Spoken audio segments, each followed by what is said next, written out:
Hello and welcome to the Well Mind podcast. I'm your host, Dr. Ben Kohls, clinical mental health counselor and counselor educator here at Bethany Lutheran College.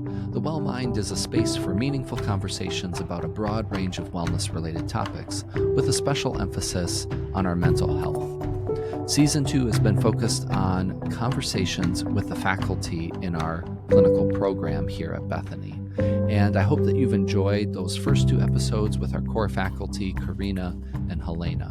The remaining conversations are going to be with our adjunct faculty. Now, between the 3 of us, we do teach over 50% of the curriculum, but honestly, we could not execute the program at the level that we are without the support of our committed adjuncts. Now, I've been an adjunct instructor at 2 different institutions before coming here to Bethany, and I always enjoyed being able to bring in an area of expertise and teach a course in a focused content area or topic, and really try and enrich the students' general counseling training during their program.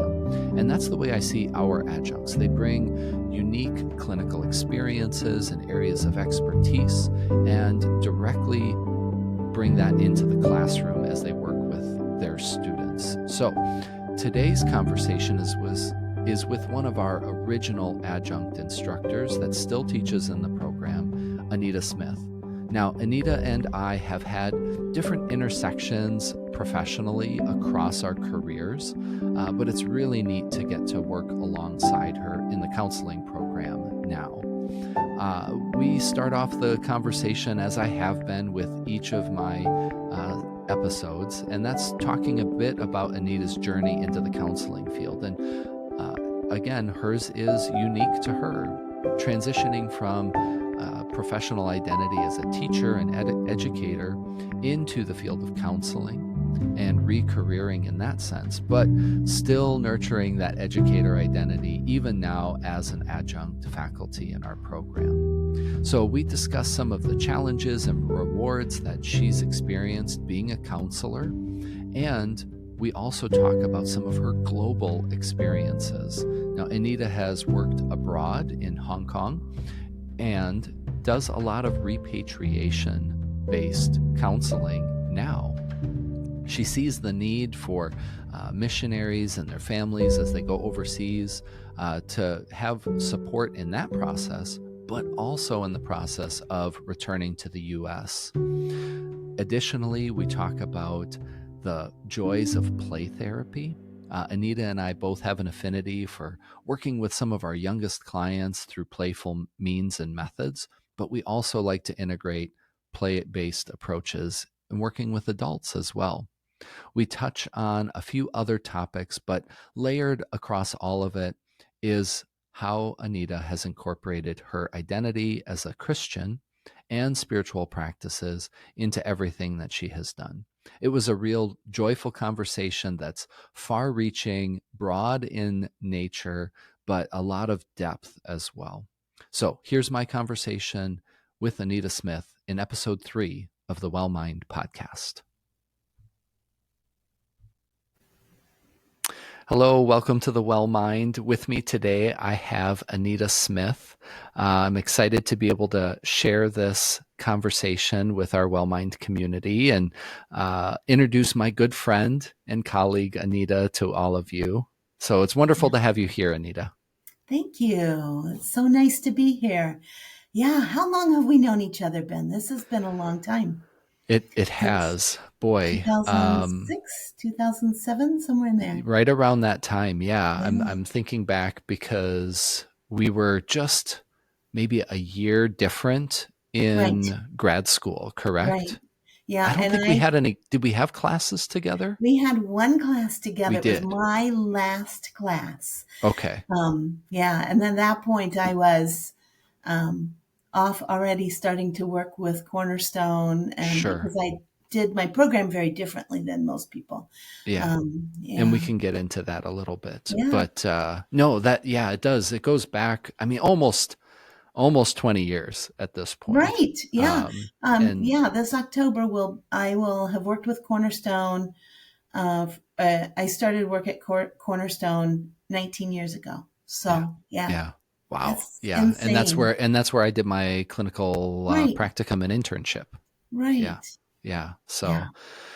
So now fast forward. So we met back then. We had a little bit of professional interaction and got to know Hmm. one another. And then our paths just went in different sides of the world because I was in Florida for Right, a number of years, right. and then what year did you go to China? We visited China a couple times before we went to China in 2018. Okay. So, yeah, and we were there in Hong Kong for Yeah. 3 full years. Yeah. 3 full years. Yeah. Yeah. So Yeah. opposite ends of the world, but still doing a lot Very of honest. the parallel work of helping folks with Right. their mental health and connecting them with Christianity and with their faith. And but then all roads come back to Come back. Mankato, We apparently. do. What is that? Yeah. Yeah. So when we were getting the program started here at Bethany in for our clinical mental health program, and we were saying, okay, it's after the first year, we're going to need to start utilizing adjunct instructors to be able to Right. support because there's just too many classes, too many students. We need folks with specialized expertise to come in and teach some of these courses. And so uh, I don't remember for sure if you were the first, but you were one of the first adjuncts in that year two for us, and teaching our lifespan development course, which I mean, you have worked with folks across the lifespan in your Oh, professional yes, career for sure. yes, yes. So just such an ideal fit to be able to come in So much fun. and so this fall will be, we said your fourth year, right? Yeah, this Yeah, fall will your be my fourth time fourth teaching. year teaching that course Yeah, for us. So, and you've been in and around our program in lots of other ways, helping out with residency experiences, your husband being on our advisory board right. and doing some speaking for us at some of our events.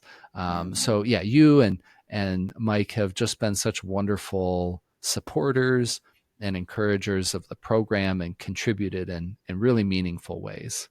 Well, and we always will because this is such a huge thing for both of us. We really see the need and want to support new people going into this field. Yeah. Yeah, Yeah, yeah. that's awesome. So I'm starting things off though, Anita, by asking, okay, what uh, started your passion Ah, for counseling? How did you find this field? What sparked your interest? I know your story is your own, so I'd just love to hear a little bit about that origin and that process for you coming into the field of mental health counseling. yeah. The first time I ever thought of counseling was my junior year of college. I was studying to be a deaconess at the time, and I had to take a counseling class. Mm, Never thought about counseling before that, but I had to. It was part of my program, yeah. and I was good at it. And I went, "Ooh, I like this. This is fun." Um, and I actually, as a deaconess student, went and took it to the college that I was attending and saying, you're asking us to take a secular counseling class, Mm, um, and we are trying to integrate our faith into this. Why can't we have that as part of? So I actually was advocating for faith integration into counseling that many years ago, yeah. many, many years ago. Yeah. Um, Yeah. I ended up not finishing my deaconess degree. I ended up meeting my husband and saying, I'll never have a job as a deaconess if he's a pastor. So I went with education. And my Mm, education degree looked very strange because at the time it was you have elementary education and here's your concentrations. And it was psychology and religion. And I'm like, okay, okay. who's going to hire a teacher? Yeah. Where is that going to happen? Yeah. So but it did. It worked. It worked very well. And I worked in first grade, did a lot of work with preschool programs. And then my own children started happening. And so I took some Mm-hmm. time off, but I never let go of, I really feel I need to do counseling. Um, and I watched my husband as a pastor trying to find resources that he could safely send his parishioners to. And there was a lack of qualified counselors that are doing research-based and ethical work that have that faith integration at that point.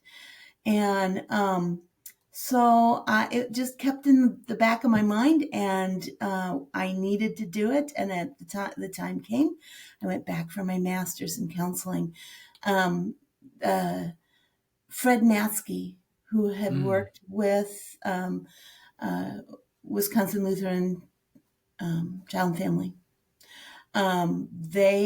he was very instrumental in pointing me to, this is what you need to do. So, Okay. yeah. Yeah.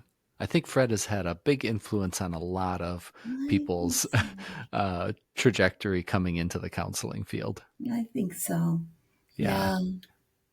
So this was on your heart. It was in your mind for a while. You saw Yeah. this ongoing need for a qualified professional that also appreciated and valued the faith of their clients, Yeah. and had the competence to be able to integrate that into their the Right. therapeutic process. Absolutely. Now, because you and I went to the same master's program, you and I know that there was no discussion about faith integration. No, Um, and no. in fact, it was kind of checked at the door as you walked onto campus most of the time. So, what was that? What was that process for you? Because I know you place such a high value on your Christian faith. You are such a light to other people in that way. Thank you. I'm curious what that process was like for you of getting this training from a professional sense, but then still having to figure it out of like, how do I do this faith integration piece? Yeah.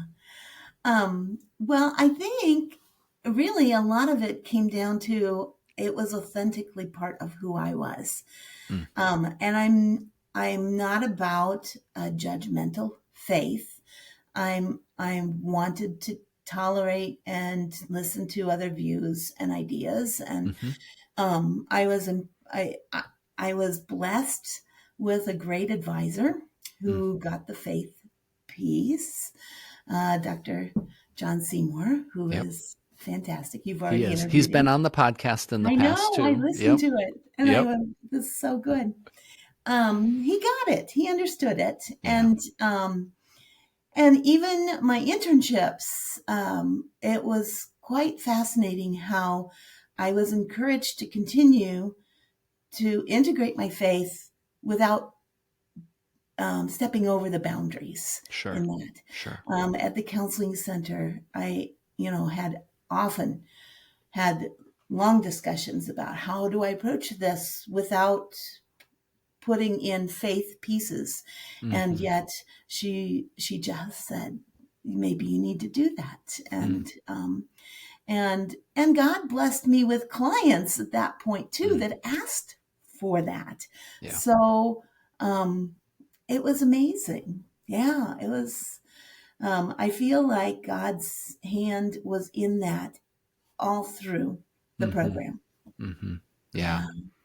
Yeah, that's so good. And I think that's one of the questions at times that I get. And sometimes the question can be, maybe a veiled criticism of like, Mhm. well, the ethical piece or the boundaries piece with faith Right. integration, and saying, well, how can you see clients and do faith integration without imposing values or without crossing those Right. boundaries and proselytizing people or something like that. And two things that you said really stand out to me. One is that when a client is coming in and they're saying, my experiences, a big part of that is my faith in Hmm. this life.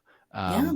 Whether they're coming in for depression or anxiety or relationship issues, and seeing that in the context of their Christian faith, and they're Right. asking for that, we need Right. counselors to be equipped to be able to respond competently to those Absolutely. clients, right? Absolutely.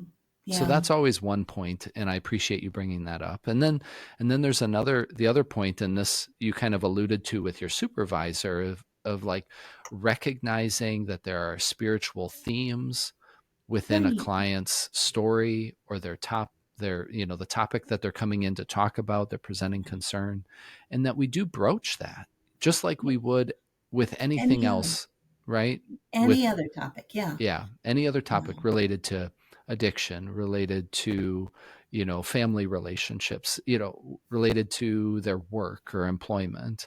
We're going to Absolutely. broach the topic of their spiritual life too. And so sometimes that really is needed. And so both of those remain true, right? Right.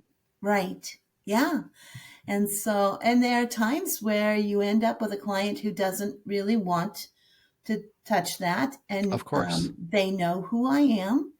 They know what I'm about. And Yeah. there are times I have to say, now, this is me and this is Hmm. but what do you think about Hmm. this piece? Where does that fit in your Yeah. life? And Yep. they've always appreciated and responded well to that. Yeah. And so then that's the third piece. And thank you for bringing that back around, is that we bring ourselves into every helping relationship that we have, Absolutely. right? Right. We can't separate who Absolutely. we are as a person from who we are as a counselor. I say this to our students over and over from the beginning to the very end of their time. And when um, we have this faith informed identity as a counselor, that Right. so many people are coming into our program or into this profession because of their faith, because Yeah. they feel a calling to be able to serve and help in this way.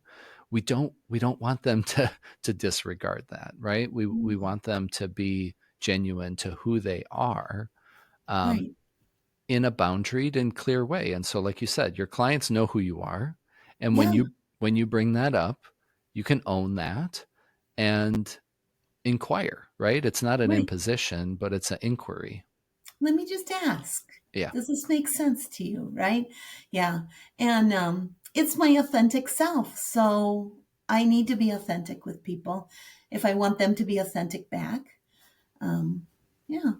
Yeah. And I think, boy, isn't that just true Yeah. outside of helping or Anything. counseling? If I want people to be authentic with me, then I need to be authentic with them. Yeah. Yeah. I guess that was the other piece that kind of played into me where God is saying, yes, you need to go get counseling.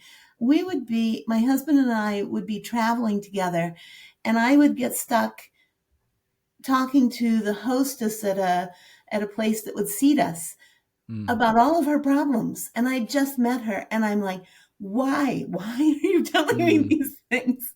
mhm. Um, and I really felt at that point I had to know what to do with all these things. The cashier would tell me about her life, and I'd be Mm, like, I don't remember asking, but I'm getting all this information, yeah. so I'm going to figure out how to handle it and what to do with it. Well, I know I experienced this with you, Anita, and so it's, something that you're speaking to, and that just being in your presence, there's a warm invitation that you bring, just with how you carry yourself, um, a- and I think that kind of disarms people, I think and so. Yeah, and says, this is somebody that I can trust. This is a safe person. And I think, right. again, it's your genuineness and your authenticity Well, thank that you. really come through. Yeah, thank you. I experienced that twice while we were, the first initial counseling class. We had to do a practice counseling. Mm-hmm. Um, and the person that I was counseling told me things that she'd never intended to tell anybody else. Mm, I'm like, oh, how do I deal with this? This is on tape. What do I Yeah. do now? Yeah. Yeah. And that happened again when I was working on my master's. That person said, I've never told anybody this. And here Mm. she's telling it in front of the whole class Yeah. with me. And I thought, how did I don't know how I got here. Yeah. Please back Yeah. up. Hold on. Don't say anything. So, Which yeah, just evidences the need for the training piece too, because absolutely. when just sometimes innately folks just have this ability to invite people in, and um, but we got to learn how to deal with that too, What and do what I to do do with with it. this Yeah, now? yeah, Yeah. exactly, Yeah. exactly. So Yeah. that Or that how do I speaks to the. avoid this? How do I I don't want the cashier's whole story. I don't need Mm-hmm, that. mm-hmm, Yeah. mm-hmm. Yeah. Yeah. So, So really this faith integrated approach to counseling, as well as a very clear faith integrated professional identity, has really right. been something that you have nurtured and cultivated across your career as a professional helper over these last close to 20 years. Yeah. So I'm curious um, I guess what parts of that, being able to have that faith integrated practice and identity, have been particularly like meaningful or I don't know, relevant for you. Well, because I feel this is certainly a calling, a Mm, gift, I want to use it in with the best stewardship. Um, and I really have seen people who are in the ministry just falling apart. mm, So I want to be there for them. So that has been the most meaningful for me. yeah. I've gotten a chance to travel Mm, because of counseling. I got to go with Dr. John Schutze to Nepal after the earthquakes happened and do grief and okay. loss workshops. Yeah. I've done counseling in China and, Hmm. with our work in Hong Kong.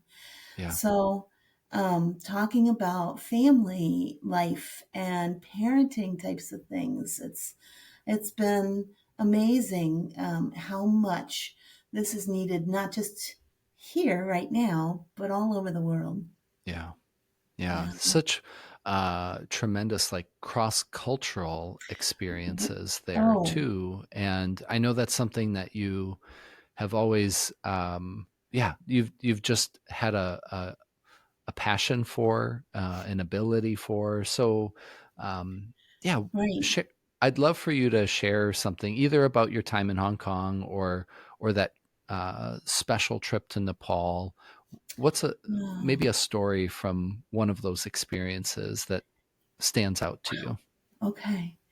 Um, all right. So I'll share from Nepal, although this has happened again in other places where I didn't know the language. We were Mm, going and working through translators.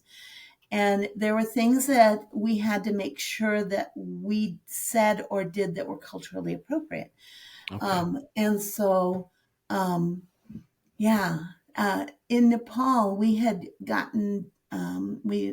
worked for 2 days, having workshop after workshop after workshop. And we'd get little breaks in between. And um, the end of the second day felt long and hard. The Nepalese people had been sharing their stories at this point and coming up and helping share the stories in their own language. We didn't understand what Hmm. they were saying, Hmm.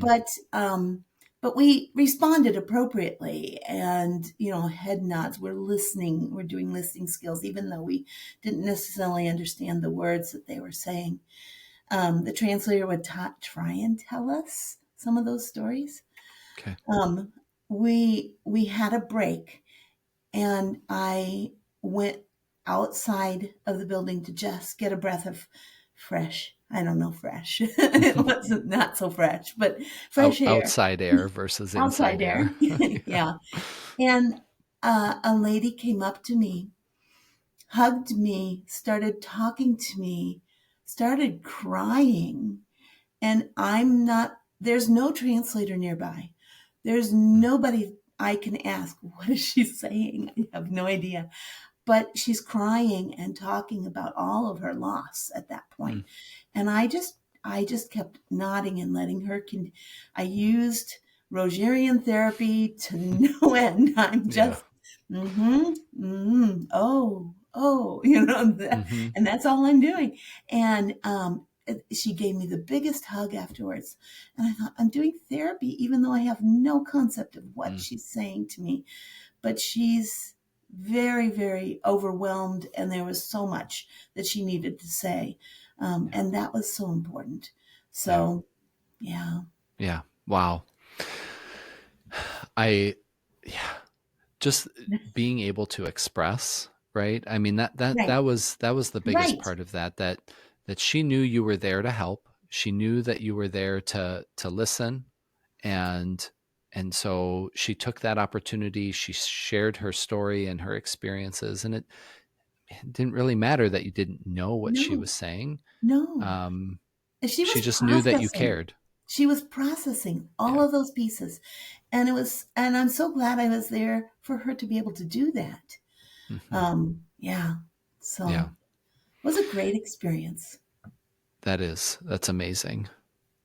Um, so you've again that work with grief and loss has been something that you've certainly spent a lot of time with, And yeah, uh, serving and supporting folks in the ministry that are serving others. That's been another area that you've spent a lot of time with, right. and I know there are periods where your availability is limited for client work, and you really do try and prioritize working with those called workers I or do. missionaries, right? Missionaries primarily, Yeah, because my other work is with Friends Network, and they send lay missionaries all over the world, and I'm there for them yeah. um, to, uh, especially for their transitions and Hmm. repatriation. Okay. Yeah, so I've gotten to know repatriation, first of all, from a very real place where we had Yep. to repatriate back to the United States after being sent to Hong Kong. Hmm. And, but also the research out there, it's limited. And yet it's not just called workers, missionaries that are doing that. We have the military is doing that. Mm, Many businesses certainly. send people. Yeah. And yet that transition doesn't have enough research around it. Hmm. So, Hmm. yeah, So again, those are areas that have been a big focus for you and passion for you. And I yeah, know another area of yeah, tremendous passion and enthusiasm is play therapy as well. absolutely. And you can And see my stuffed animals over yep, here. And yep, yeah, I see that. I yeah, love it. Um, yeah, and so I wonder if just in the time that we have here yet remaining, if we could talk a little play therapy. It's oh, something yeah. that I have certainly loved learning about and implementing into my practice as a Mhm. clinician in lots of different settings. But play therapy is unique, right? It It's not is. like other talk therapy, just with cars and trucks or stuffed animals. It's a No, really very different way of being with our youngest clients. So right. tell us a little bit about your experience with play therapy, Anita. Yeah, play therapy is another place where they may not have the words Mm, to tell you their story, right? yeah. So, and especially a child who's had any kind of early child trauma before language really develops, they're not going to have the words to Yeah. express and deal with that. So, we need to find ways for them to play through and express in that way. And play is the greatest work, isn't it? It's Yeah. the best work. So, So fun. oh, it's so much fun. Yeah. I would, when I was doing play therapy, I'm not at this point just because I'm doing a lot of telehealth, Okay. but, um, but I was doing a lot of work with foster children, Mm, adopted children, sure. children in the system, Yeah. right? And Yep. they'd been through so much. So, and I actually sat on the Minnesota State Board for permanency and adoption competency, the competency piece, and which is part of the University of Minnesota program Okay. that's Yep. out there. So, Yep. yeah, but it really helped to understand play therapy because it's not just um, competency in counseling; it's understanding that children have to express themselves in ways that Hmm. are not going to be talking through or cognitive ways in Sure. that Yeah. way. Yeah. Yeah. I think back on a young female client that I worked with, and I saw her for a number of years actually Mm-hmm. in our outpatient clinic, and she had some complicated both mental health and physical health Oh, histories, sure. Yeah. and those two things really interwove with one another, and like she had a diagnosis of Hashimoto's, and which is a thyroid based condition. It's an autoimmune, Mm-hmm. Mm-hmm. which we are finding more and more trauma and autoimmune go hand in hand. Yeah. The book, The Body Yep. Keeps the Score. Yep. There Yep. are And yeah. physical And so illnesses. yeah, exactly. And there was an abuse history. So we Hmm. had that trauma piece as well. And then they were diagnosed with diabetes. Yeah. And Another uh, autoimmune disease, by the way. so so then she'd come in, and there was no way as like a 9 and a 10-year-old that we were going to be verbally processing all of this, but I had a little play kitchen in Hmm. the play therapy room, and she would always go over to that. And everything we did was always about making food and talking about food and Oh, yeah. serving me food and then wanting me to make her food. And, so much of her world at that point was like wrapped up with what she What could can I eat and what, eat? what can't Yeah. she eat, and, Yeah. all of these pieces. And sometimes not having access to all of the foods that would be healthy or helpful for her, Oh, and yeah. navigating that, and so, but yet over time, through that process of play and talking through that, like a lot of those, a lot of, at least the, what would be perceived as like oppositional type behaviors, um, were really more anxiety driven, honestly, Absolutely. but they sure looked oppositional in the moment. Yeah. But a lot of those began to really move to the background and were just less of an issue the more she had the opportunity to express some of those difficulties. So I just, I offer that up as an example, and I'm sure you have tens, if not hundreds, of examples of Oh, those kind of yeah. things as well. Yeah. And how many times have I played the bedtime routine with Mm. kids, Mm-hmm. right? Mm-hmm. Or and we play it over and over and over again, and yet that's what's helping them get through what they've experienced. Yeah. So, yeah. Yeah. Yeah. My other favorite play therapy thing is I had a lot of puppets in my office, Mhm. and they would just kind of sit on the shelf or at the end of the couch or something. And initially, kids would be many times a little shy about going over to them, but once the puppets came out, then there was no restrictions, because there was always a Right. lot of laughter, always a lot of expression, relationship, all of those kind of things, Mhm. and there was always a lot of hitting too. That A lot of just comes, hitting. yeah, a lot of hitting Always with lots. puppets. Yeah. Yes, it's I agree. just comes with the I territory. agree. Yeah. I had a lady who would come to see me in counseling, and towards the end of our time together, she created big white pom-poms Mm. so I could have snowball fights in my office. She Oh, wanted those for the kids that's in my amazing. office. And yeah, and, and the kids absolutely loved them. Of course. So, Of course. yeah. Yeah. Yeah. So So, good. So good. So play is the language of children. yeah, And whether it's in just life development and learning about, relationships and roles and tasks and things like that, or in a therapeutic sense, being yeah, able to work through, process, express difficult emotions and experiences that there just aren't words for when you're at that right. age. But I've seen, Sometimes we don't have words when we're an adult either. no, that's exactly right. That's where I was going to go. Um, I've seen adults that want to color in my office. Mm-hmm. And they'll start out the session and they're choosing the darkest colors and they're, taking, and the crayon is like, I'm like, I'm going to need four more black crayons to get through Yeah. this. Because, Yep. and by the end of the session, they're now able to talk and the lighter colors are coming in and their coloring is not, as hard and they're not pressing as hard on there. Yeah. Yeah. And yeah, so play is not just for children, it's also for adults. Yeah.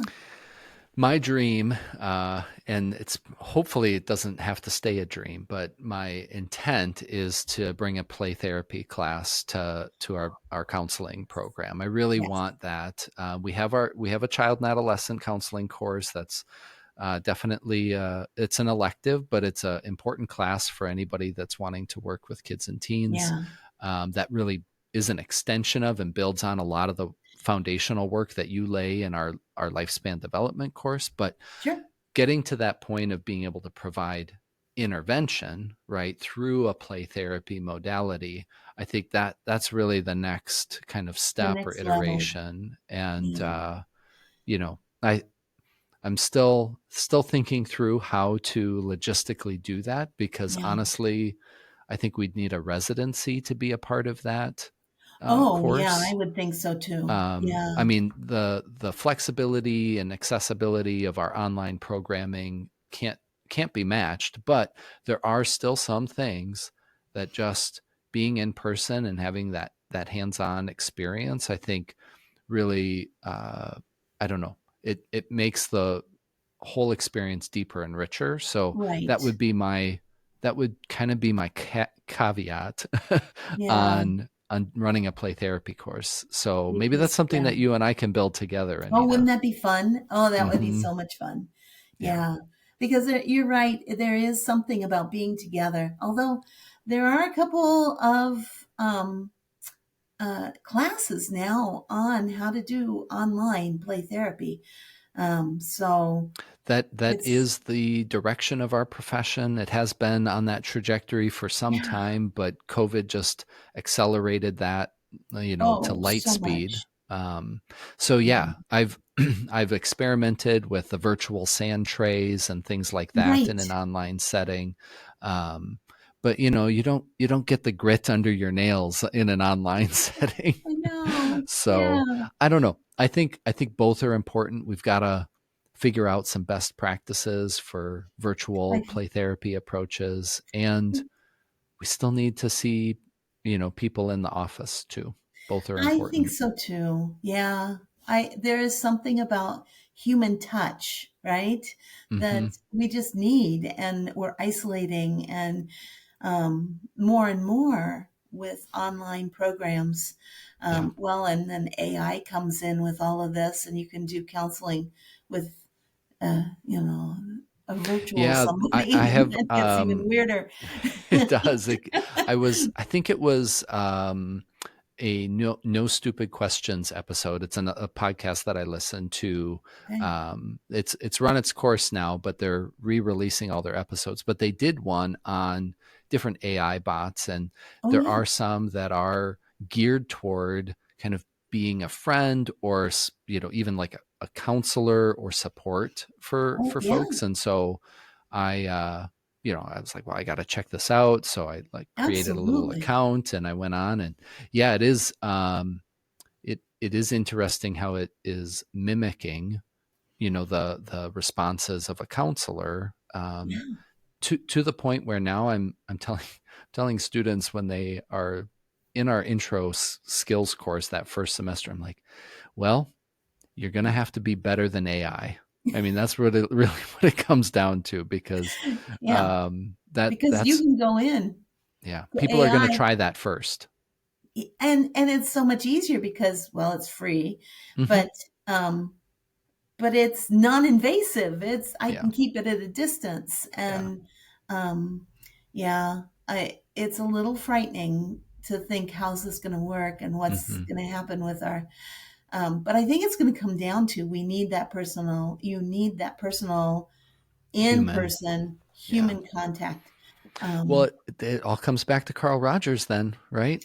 I mean, right, it's right. about the therapeutic relationship, and Yeah, that can't be supplanted by AI. So, no. and as far as I know, AI isn't on the ground building Legos with kids either and helping them tell their story. So, No, no, they're not. Yeah, or yeah, they're not there. AI can't get there, yeah, although yeah. So, we'll but see. parents Yeah, can, and yep, I think that that's an important part. So I yeah, think so too. And yeah, so much. Yeah, one more kind of quick story. I know we're getting close to the end of I our time here, know. Anita, but um, you know, inviting parents into the play therapy sessions, and I know you would do this too, Yeah, um, to break down some of those barriers for having just the parent play with their right. child in that setting, and respond in ways that are affirmative and supportive and curious, like that. There were such beautiful moments to Oh, have that's those great. experiences too. Yeah. And parents, how often do they have examples in their lives of that? So they just need Yeah. that little, okay, here's what we're going to do. This is how Hmm. it's going to go. Yeah. And once they Yeah. have that example, yeah, their child is Well, going to I be mean, so this much pretty better. much seals the deal for me, Anita. We've got to come up with a play therapy course. Okay. And I'll so, hold you to it because that would be so much fun. yeah. Well, this Absolutely. conversation has been fun for me, Anita. It's Hasn't been it? great connecting with you, being able to share out some of your story Yeah. and your passion and expertise within our Yeah. helping field. So Thank it's just been a real pleasure. Thank you. No, thank you. What a great opportunity to be able to talk to you and share a little bit. So, Yeah, what a absolutely. great thing. Thanks, Anita. Thank you. A big thank you to Anita for joining the WellMind community. And thank you for listening today. It's been a joy getting to share these conversations with you. I'm having so much fun being back in the studio and working on the podcast. Please hit that subscribe button so that you get all of the new episodes delivered directly to you the day that they come out. Next week, my good friend and colleague Jenna Longren is back on the podcast. That's right, she does teach in our counseling program, in addition to the multitude of other things that she has going on. But in that conversation, we chat about some of the new projects she's been working on and some of our collaborations as well. It's one that you'll definitely want to tune in for. Please give us a like, 5-star rating. That also helps get the word out about the podcast and share this with a larger audience. So thanks for being a part of our community and for listening. And until next time, be well.